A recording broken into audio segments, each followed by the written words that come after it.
Então, vou começar a gravar aqui, pessoal.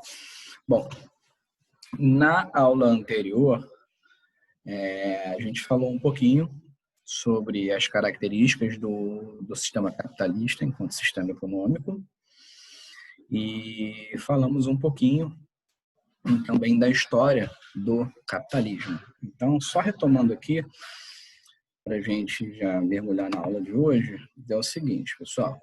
Então, quando a gente fala do sistema capitalista enquanto sistema econômico, a gente tem que ter em mente o óbvio, né? Ele tem a sua história, tem a sua trajetória histórica também. Então, claro que na antiguidade e outros impérios da antiguidade, a atividade visando o lucro, né?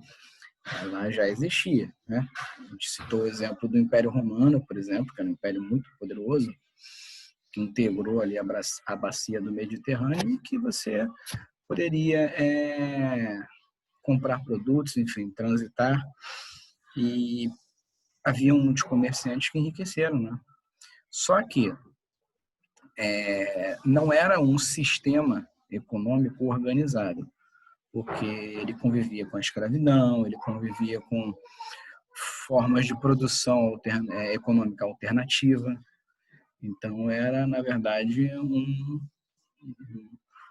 uma mistura, né, de economia, não? Economia não sistematizada, não organizada, não racional, tá bom? O capitalismo ele tem essa vantagem, então ele é uma economia racional, né? Ele se pretende mais organizado, né? Ainda que tanto os seus defensores quanto os seus críticos apontem que o capitalismo também ele é possível, né, de crises, né? Existem crises cíclicas, né? Isso já é um dado bastante aceito entre os economistas, mas enfim, o que a gente viu é que o sistema econômico capitalista, tal qual a gente conhece hoje, ele nasce ali no final da Idade Média, né, na chamada Baixa Idade Média, com o renascimento comercial e urbano, e ele vai aos poucos se desenvolvendo, né, paralelamente ao sistema feudal, né? Então há um declínio contínuo, lento porém contínuo, do feudalismo e uma ascensão lenta porém contínua do capitalismo, tá bom? A gente vai ver que há algumas características que a gente trabalhou, né, do capitalismo, e que essas características elas são bastante destacadas dentro do próprio sistema. E é sempre outra coisa muito importante para a gente entender também, pessoal. O capitalismo ele é um sistema, mas ele não é uniforme, né? Cada país, cada região tem as suas características, né? Já que a gente não pode desvencilhar, por exemplo, hábitos culturais de hábitos econômicos, né? Eles se confundem em muitos casos. Então, o capitalismo ele tem as suas peculiaridades, né? De região para região, né? De país para país. Bom, e como é que ele surge? E aí a gente já vem para a aula de hoje, né? Como é que esse capitalismo que a gente está vendo hoje, ele surge? Bom, a gente viu que lá durante a Idade Média, né, o final da Idade Moderna, início da Idade Moderna, ocorre a ascensão do sistema capitalista enquanto sistema econômico, né? Lenta, porém contínua. Então a gente vê que a primeira fase desse capitalismo é o que a gente chama de capitalismo mercantil ou capitalismo comercial, tá bom? Os dois nomes estão corretos, tá bom? E quando ele acontece do ponto de vista cronológico, é ali no início da Idade Moderna. Nós estamos falando das grandes navegações. Então já havia um sistema de feiras de compra e venda ali do final da Idade Média, na Europa, e que, em parte, estava interligada, essas feiras, né, do ponto de vista econômico, estava interligada ao comércio com África e Ásia, né? As duas grandes portas de entrada para a Europa, uma era Constantinopla, que em 1453 foi tomada pelos turcos, né, pelo Império Turco Otomano, e a outra porta de entrada ficou sendo a Itália. A Itália, ela serve de porta de entrada para essas especiarias que vêm da Ásia, né? Genericamente, ela é a região chamada de Índias, das Índias, né? Mas vem ali daquela região, né? E parte também do norte da África. Então, a gente vai ver que, principalmente com Portugal e depois com a Espanha, né? E os outros potências regionais também vão seguir o exemplo, ocorre a chamada Revolução Comercial. A Revolução Comercial, pessoal, ela está inserida no contexto das grandes navegações. Então, é só a gente lembrar que quando Portugal se forma enquanto reino, um reino centralizado do ponto de vista político, né, organizado do ponto de vista político, o primeiro Estado moderno, o Estado português, então os portugueses passam a buscar alternativas para as rotas comerciais que eles, portugueses, não dominavam. Então, as rotas, elas são dominadas, a alternativa para eles seria buscar o comércio com outras regiões. Leia-se África. É só lembrar que a África está ali muito pertinho da Europa, né? Aquele norte da África. Então, não é à toa que a primeira conquista portuguesa, a cidade de Ceuta, é uma cidade, é um entreposto comercial fortíssimo no norte da África, né? Então, os portugueses conquistam, fazem guerra aos muçulmanos, né? Aos mouros, que eles chamavam, fazem guerra, vencem e dominam a cidade, né? E com isso drenam o comércio da cidade para Portugal. Só que com o passar do tempo, né, as rotas comerciais dominadas pelos muçulmanos vão se virando para outros lugares. E Ceuta passa a perder um pouco a sua importância. Mas, para os portugueses, o processo de colonização das grandes navegações vai oferecer oportunidades muito interessantes. Então, eles vão continuar. Então, eles continuam, inicialmente, a gente já sabe, pelo continente africano. Então, o que basicamente tem ali na África? Marfim, ouro, escravos, né? Nascente comércio escravo.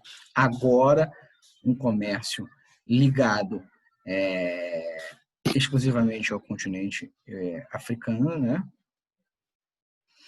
Que isso vai se transformar num sistema econômico escravista. Então, a gente vai ver que Portugal, para ele, é interessante. Do ponto de vista da geografia, da agricultura, Portugal não é um país forte. Mas o comércio pode e conseguiu tornar Portugal um país muito forte. E, bom, desse processo das grandes navegações, a gente já sabe, né, que há o processo de colonização da América, né, de ocupação de partes da África e da Ásia. O que é mais importante a gente ver aqui é que um sociólogo americano chamado Immanuel Wallerstein, ele fala da criação de um sistema econômico mundial. Ele chama de sistema mundo. Por quê? Agora, nesse momento, por que o capitalismo aqui está nascendo do jeito que a gente entende hoje? Porque não é à toa, muitos teóricos da globalização apontam para esse momento da história como o início da globalização. Porque nós estamos falando de uma economia, de um mercado mundo. Então, as pimentas que saíam da Índia iam parar na Europa. O açúcar que era produzido, por exemplo, aqui na Bahia, ia para a Europa, né? Os portugueses revendiam para os holandeses para o resto da Europa. Então, produtos que saíam da região do Caribe, produtos que saíam da África. Então, a gente tem um sistema econômico em escala global sendo desenhado nesse momento. Essa fase é o que se chama de capitalismo mercantil. Por quê? O principal ramo da economia capitalista nesse momento é o comércio. É comprar e vender. Só para vocês terem uma ideia, alguns historiadores apontam que o lucro líquido da primeira viagem de Portugal para as Índias foi algo em torno de 6.000%. Então, pensem, se compra uma coisa a R$6 e vende a 6.000. é absurdamente alto. Então, isso se torna atrativo. Do ponto de vista econômico, vale o risco. Não é à toa que a palavra empresa, nesse momento, a empresa, ela é uma... você está se arriscando, né? É uma forma de se arriscar. Então, quando você empreende, quando você monta uma empresa, você está se arriscando. Só que a partir desse momento, faz isso de forma mais ou menos controlada, né, com relação ao custo-benefício e assim por diante. Então, essa relação, essa revolução comercial, como eu disse, ela começa a desenhar a arquitetura de um sistema econômico mundial, que se mantém mais ou menos até hoje, né? A gente ainda vê a Europa como centro econômico mundial, né? Os Estados Unidos durante os últimos 100 anos, China agora está ascendendo economicamente, mas a gente vê que esse sistema econômico começa a se desenhar nesse momento, tá bom? Bom, do ponto de vista da própria produção, a gente vê que há uma disseminação das chamadas manufaturas. O que é manufatura? Então, se agora eu sou um artesão, que produz sapatos, por exemplo, como está tendo um aumento, né, da demanda comercial, né, um aumento de pessoas nas grandes cidades, né, eu quero vender para outras colônias também, se possível. Então, o que eu faço? Agora não dá mais para eu, Washington, sozinho montar um sapato. Demora muito tempo, né? Isso torna o sapato demorado de ser produzido e caro. Se eu desenvolvo uma manufatura, ou seja, olha que é importante para a gente prestar atenção, se eu divido as funções, então a gente produz mais rápido. Então eu, por exemplo, posso trabalhar com os meus filhos ou com algum aprendiz, né? Geralmente órfãos ou pessoas que, enfim, estão numa situação de vida precária. Então agora eu divido o trabalho. Então, uma pessoa corta o couro, a outra faz a sola, a outra costura, a outra faz A, o outro faz B. Então, com isso, eu aumento o ritmo de produção. Então, eu consigo produzir no mesmo período, ao invés de um par de sapato, eu consigo produzir 10 pares de sapatos, por exemplo. Então, com isso, eu consigo vender mais. Consequentemente, eu tenho mais lucro. Então, a gente vai ver que... Por que a gente chama de acumulação primitiva de capital? Porque essa mentalidade, ao longo das gerações, vai fazer com que esses, inicialmente, pequenos comerciantes tornem-se grandes comerciantes, né? Grandes empresas, grandes companhias comerciais vão se formar. É só a gente lembrar, por exemplo, da Companhia das Índias Ocidentais, que colonizou aqui o Nordeste pela Holanda. Então, é uma empresa que está explorando aqui. Então, essa empresa ela é composta por sócios, ela tem uma organização econômica, né? E por que ela está primitivamente acumulando capital? Assim, inicialmente não seria possível para uma pessoa fazer isso, mas para várias pessoas sim. Tá bom? E o sujeito que, por exemplo, meu avô era um sapateiro. Ele vai passando ofício para o meu pai, que monta uma manufatura.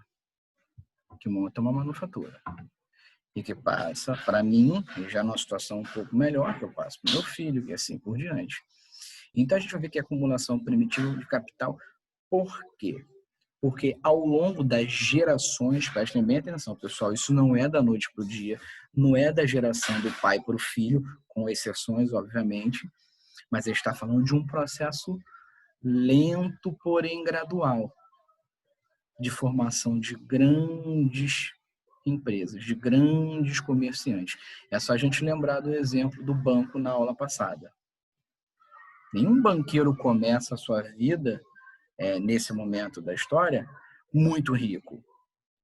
Isso é uma coisa que ele acumula ao longo dos anos, das gerações. Ele acumula capital.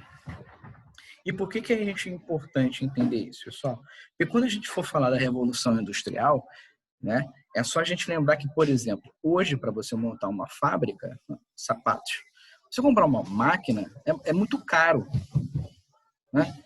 Hoje você tem possibilidade de linha de crédito, financiar, ir para um banco público ou privado, enfim, há N possibilidades econômicas para você montar uma fábrica de sapato.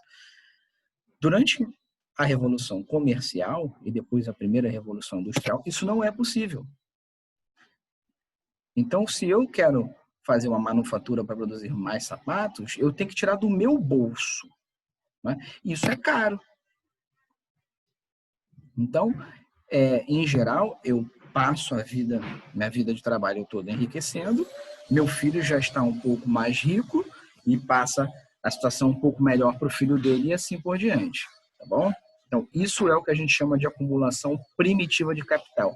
É aquela grana que vai se acumular, que vai ficar dentro de um território do país e quando surgir a Revolução Industrial, ela vai ser direcionada para a Revolução Industrial, para a compra de máquinas, por exemplo. Tá bom? Bom, beleza. E o que é capital? Essa é uma definição interessante para a gente saber. Capital, pessoal, é tudo aquilo que gera renda para o seu detentor, ou seja, para quem é dono do capital. Digamos que eu tenho um apartamento e eu alugue o meu apartamento para uma pessoa por R$1.000. Aquele meu apartamento é um imóvel, mas ao mesmo tempo ele é um capital, porque eu estou gerando lucro com ele, tá bom? Digamos que eu esteja alugando uma loja, né, um estabelecimento comercial para um sujeito que queira montar uma loja de sapatos. Aquele meu estabelecimento, para mim, é capital, porque ele me gera renda, ele gera lucro. Então, o sujeito paga para morar na minha casa ou para usar a minha loja, tá bom? Mas o capital também pode ser, por exemplo, uma fazenda. Então, digamos que eu tenho uma fazenda de cacau e aquela minha fazenda é capital porque é dela que eu extraio renda, tá bom? Então, é sempre muito importante a gente pensar, pessoal, que às vezes a gente fala a palavra capital, mas fulano, tal empresa é detentora do capital. Então, parece que o capital é uma coisa só de mega corporações. Não é assim, tá bom? O sujeito que tem um barzinho, aquele bar, para ele, é o capital, tá bom? E assim pode ser com o banco, e assim pode ser com a empresa, e assim pode ser com N produtos ou N possibilidade de você ganhar dinheiro. Ah, professor, eu tenho $1.000.000, eu invisto na bolsa de valores. Aquele $1.000.000 é o quê? Capital. Tá bom? Porque você está transformando riqueza em riqueza. Você está gerando renda com, no caso, esse teu $1.000.000, tá bom? Então a gente vai ver que no capitalismo o fundamento do sistema é a posse do capital. Então, quem detém o poder econômico no sistema capitalista é o capitalista, é o detentor do capital. Tá bom? Então, isso vai fazer com que ele esteja situado dentro do sistema econômico numa posição diferente do sujeito que não tem capital. Exemplo, eu sou dono de uma fazenda de cacau. E o sujeito que trabalha lá para mim? Ele não é. Tá bom? Então, ele não vai ficar com o lucro da produção, o lucro maior da produção, vai ficar com uma parte pequena, que é o salário. Por quê? Porque o capital é meu, para render renda para mim, tá bom? E como eu não consigo fazer tudo, eu pago o sujeito um salário para me ajudar a fazer aquela terra render, tá bom? Então, essa é a diferença do capitalismo para o feudalismo. No feudalismo, a riqueza é o sinônimo da terra. A terra não precisa ser muito produtiva. Então, não precisa ser uma terra boa que produz todo ano, sei lá, 1.000 toneladas de trigo. Se tu produzir trigo suficiente para poder manter todo mundo ali dentro, ok. Sobra uma coisinha ou outra, a gente troca trigo por cenoura, porque o outro sujeito ali do lado, o senhor feudal, ele também tem uma mentalidade agrária. Né? Assim, para ele, a terra é importante. Né? Terra produzindo o que é necessário para a sobrevivência. Se sobrar um pouquinho, também ele troca. Se não sobrar, não tem problema não. Tá? Então, não há no sistema feudal uma busca incessante pelo lucro. diferente do sistema capitalista em que o próprio fundamento é o lucro. Assim, tirando experiências de cooperativas que são bem pontuais e restritas, o sistema econômico ele é baseado no lucro. Se eu monto um açougue, o que eu quero é dinheiro, né? Eu vou vender um produto que outras pessoas precisam. Esse produto é a carne, nesse exemplo. Tá bom? Então, tem até na Riqueza das Nações, o Adam Smith ele fala isso. Então, ele fala que o açougueiro, quando te vende carne, não é por benevolência. Ele pode até ser um homem benevolente, né? Um homem bom, mas quando ele te vende carne, ele está visando o alto interesse dele. Né? E não é um alto interesse no sistema negativo, num ponto de vista negativo. Mas, ora, eu quero ter lucro. Então, nesse caso, estou vendendo carne, porque carne muita gente compra. Para mim é interessante. Então, eu quero o dinheiro do cliente. O cliente quer a minha carne. Os dois trocam, e outro ponto que a gente vai falar agora, os dois trocam livremente, né? Um quilo da carne, ó, carne moída, sei lá, R$10 o quilo. Você compra se você não quiser. Se não quiser, você vai para outro lugar, compre outra coisa. Então, reparem na possibilidade de escolha, na liberdade de escolha, de decisão dos próprios agentes econômicos. Então, a gente vai ver que durante esse processo de acumulação primitiva de capital, a situação é muito complicada porque vigora o que os pensadores liberais lá no século XVIII, XIX vão chamar de mercantilismo. O que é o mercantilismo? A gente está falando do sistema econômico nascente. Só que o rei ele controla a economia. Ele controla com o objetivo não de tornar a economia saudável para todos os participantes, mas para tornar a economia saudável para ele e para um pequeno círculo de comerciantes. Exemplo, quando os portugueses descobriram aqui essa região, o Brasil. Bom, vamos fazer o que com isso? A gente quer a Índia, mas vamos explorar economicamente esse troço. Vamos fazer o quê? Tem o pau-brasil aí. Então, eu, rei, vou fazer o seguinte, eu vou arrendar a exploração do pau-brasil. Para quem? Fernando de Noronha. Então, ele vai me pagar um X de dinheiro e esse X de dinheiro vem para mim, rei. Porque nesse momento não há uma separação entre o que é o dinheiro do rei e o que é o dinheiro do reino. Igual tem hoje, por exemplo, né? O prefeito tem o salário dele enquanto prefeito, mas o dinheiro que ele administra pertence à cidade. Tá bom? Nesse momento da história não tem separação. O dinheiro do rei é o dinheiro do reino e vice-versa. Tá bom? Então, esse mercantilismo, do exemplo do Fernando de Noronha que eu dei agora, ele é importante por quê? Porque ele acaba interferindo diretamente na economia.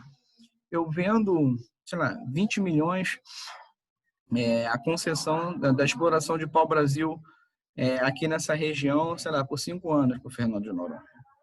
O Fernando de Noronha me paga os 20, olha como é que é necessário ter grana, acumulação primitiva de capital. Esse sujeito vai me pagar 20 milhões, né, e ele vai tirar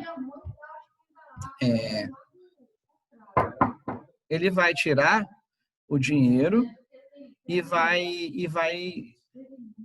tirar, perdão, o pau-brasil e vai explorar, vai vender do jeito que ele quiser.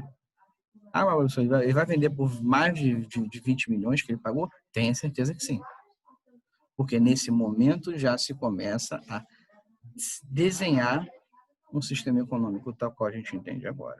Então, se o sujeito paga adiantado para explorar, certamente ele pretende ter lucro com aquilo. Só que esse lucro, ele não é dividido entre todos. Ele fica restrito entre aquele grupo bem seleto de burgueses, né, que estão muito perto do rei, né, perto do ponto de vista político. Então, geralmente, e por que é interessante para o rei? O rei vai dizer, opa, não, só o Fernando de Noronha lá. O rei é importante, eu já ganhei minha grana adiantada, aí o cara vai lá e ele se vire lá para fazer o pau-brasil render mais do que os 20 milhões que ele me pagou.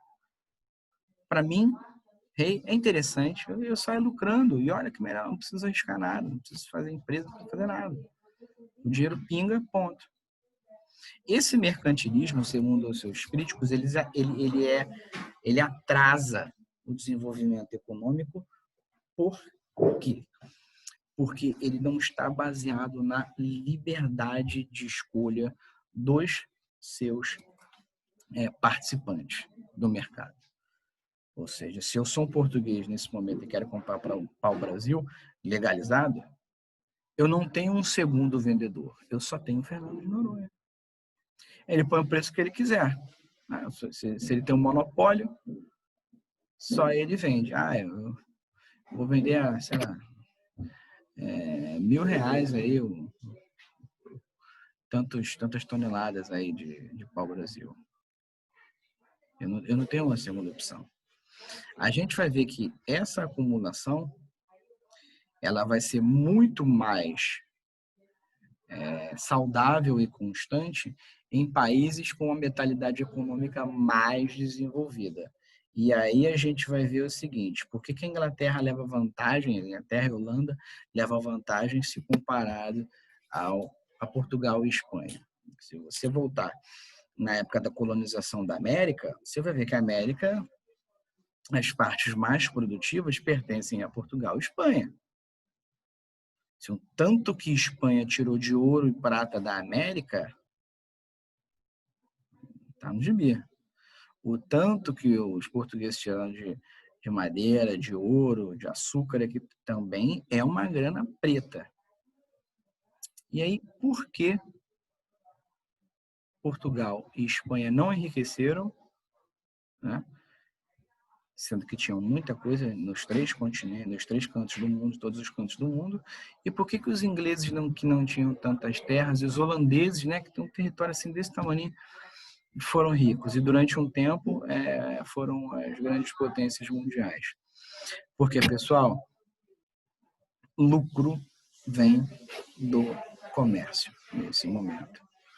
Olha só, os portugueses o caldo a cana que saía daqui do Brasil saía em melaço. Aí ele vai lá para Portugal, Portugal revende para a Holanda, os holandeses refinam, né, transformam aquele melaço em açúcar branco, né, açúcar de mesa que a gente usa, e revendem eles holandeses para o resto da Europa. Ora, o lucro está aí, a maior parte do lucro. Né? Não é à toa que, em geral, os historiadores brasileiros afirmam o seguinte: da produção da cana-de-açúcar lá da plantação até a revenda na Europa, mais ou menos 30% ficava com portugueses e brasileiros. Com os brasileiros ficavam um número redondo 5%.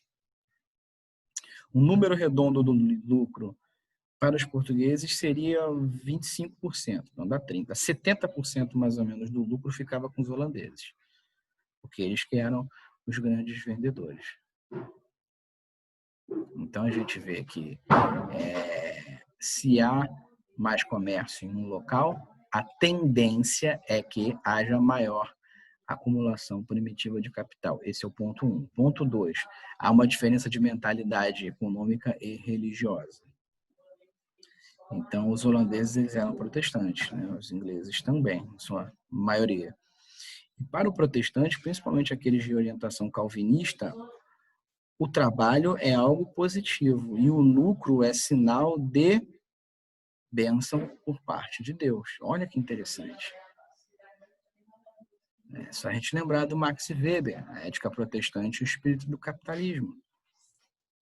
Porque esse comerciante protestante, ele tem o lucro dele lá no final do mês, um X ele tira para poder manter o negócio e um Y para ele, né, se manter, e um Z que é para poder investir no crescimento do seu próprio negócio. Olha a mentalidade agora.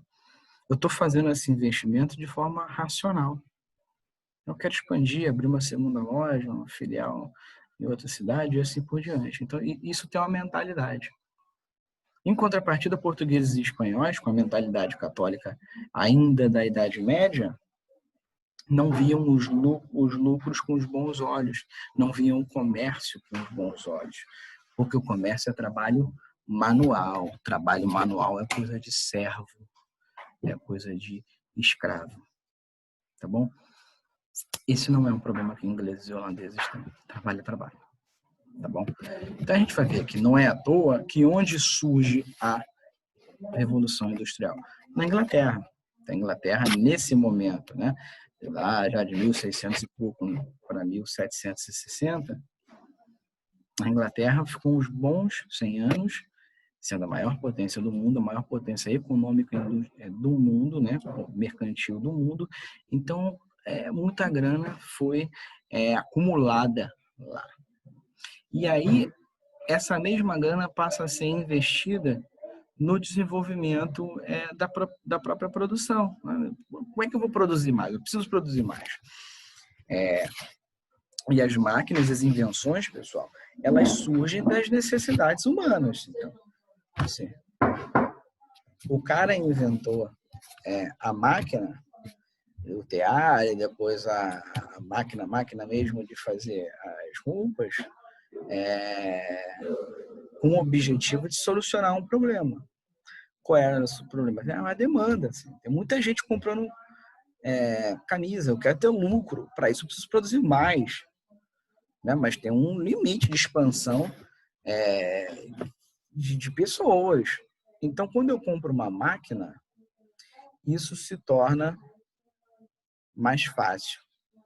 Eu consigo produzir mais precisando de menos funcionários. Então, no longo prazo, olha o investimento, olha a mentalidade onde burocrática, analista, que a gente tinha visto na aula anterior.